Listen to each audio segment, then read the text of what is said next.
Christopher Nolan is not just a filmmaker.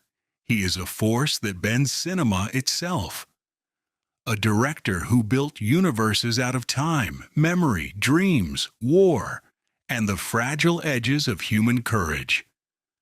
A man who refuses digital shortcuts, refuses streaming shortcuts, refuses even to explain his movies. Because he believes the audience is smarter than Hollywood ever allowed. From the quiet streets of London to the heights of global filmmaking, Nolan did something nearly impossible. He made blockbuster movies feel like literature.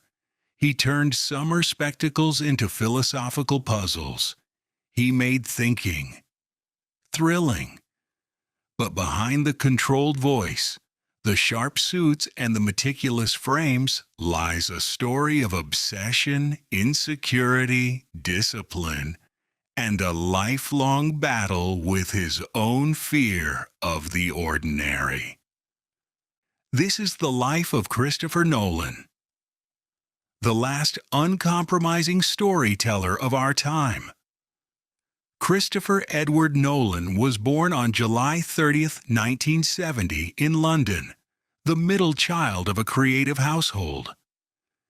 His mother, a flight attendant turned teacher, carried quiet warmth. His father, an advertising executive, was sharp, witty, and fiercely intellectual. But Christopher himself, he was different from the start. A child who stared longer, asked deeper questions, and lived almost entirely inside imagination. At age 7, he discovered his father's Super 8 camera, and instantly the world changed. While other children played outside, Christopher spent hours filming action figures, miniature spaceships, and stop-motion scenes, not just as play, but as experiments. He wasn't trying to entertain. He was trying to understand how reality worked.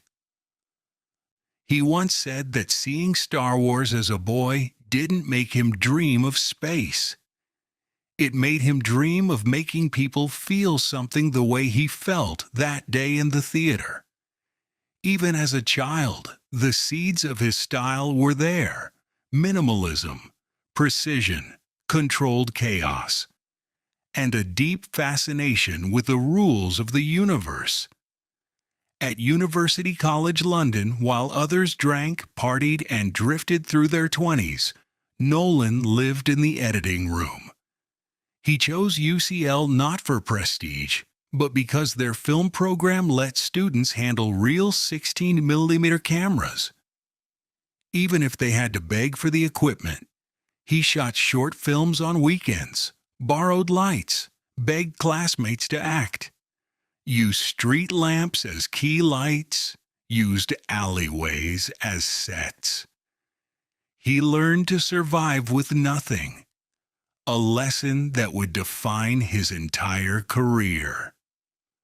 But the world did not open its doors easily.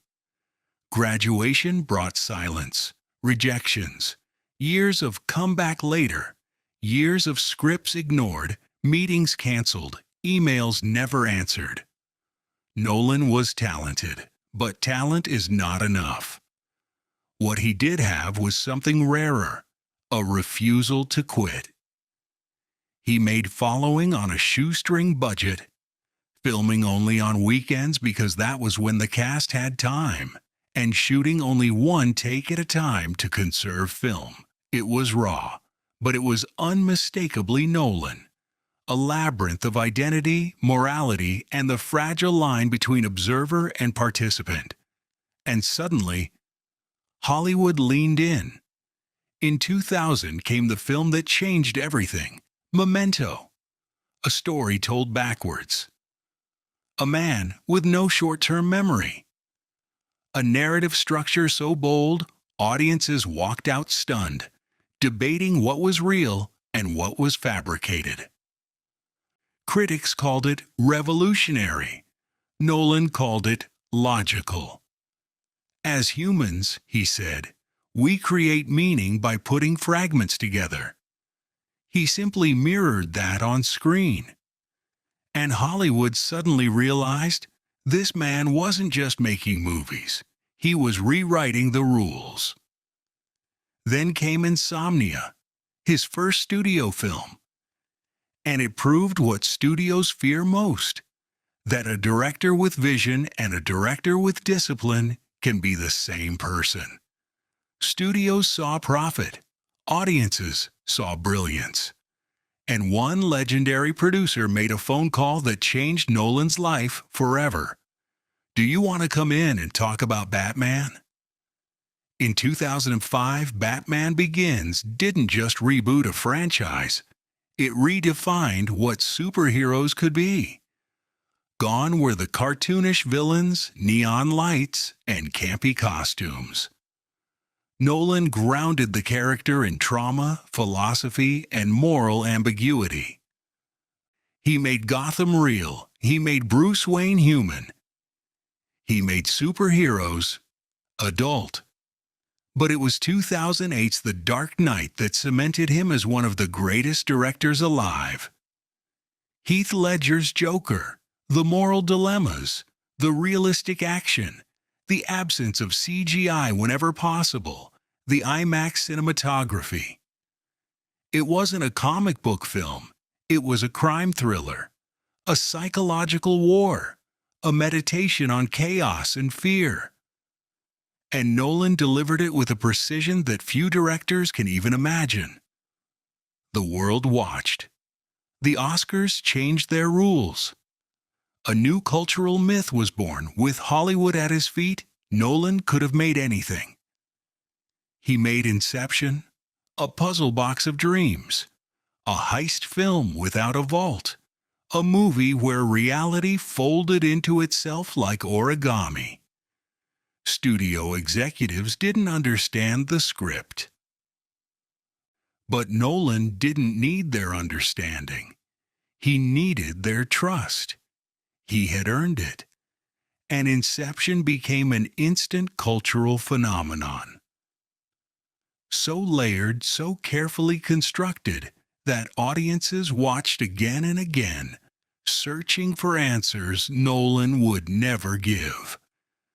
Because Nolan believes every viewer deserves their own ending.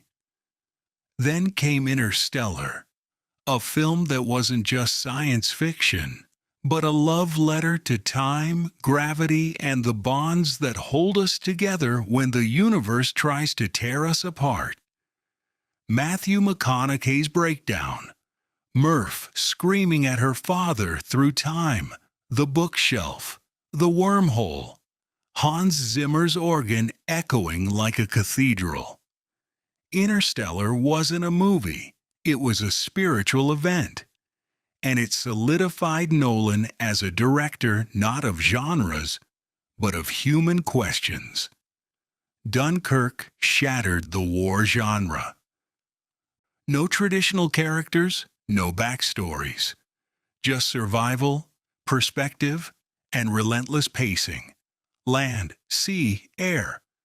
He made audiences feel time as a weapon. Then, in 2023, he delivered Oppenheimer, a portrait of genius, guilt, and the terrifying truth that brilliance without restraint can reshape the fate of humanity.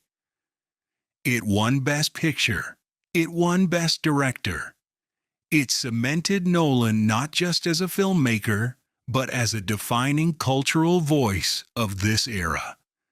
Behind the discipline, the suits, the intellectual aura, Christopher Nolan is surprisingly simple. He doesn't own a smartphone. He doesn't have email. He does not use CGI unless absolutely necessary. He writes on paper. He edits in silence. And he walks to work. He remains married to the same woman who produced all his films, Emma Thomas, his partner, his anchor, his greatest creative ally. He values family over spectacle, craft over celebrity, legacy over convenience. And perhaps that is why his films endure. Because Christopher Nolan is not chasing relevance. He is chasing truth.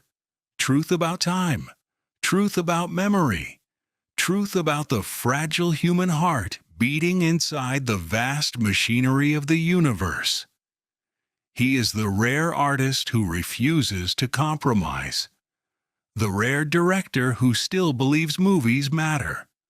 The rare storyteller who trusts the audience enough to challenge them. And that, in a world of shortcuts, makes him iconic. If Christopher Nolan's films have moved you, challenged you, or stayed with you long after the credits faded, leave a like, share this story, and remember, some directors entertain you. Christopher Nolan changes the way you see the world.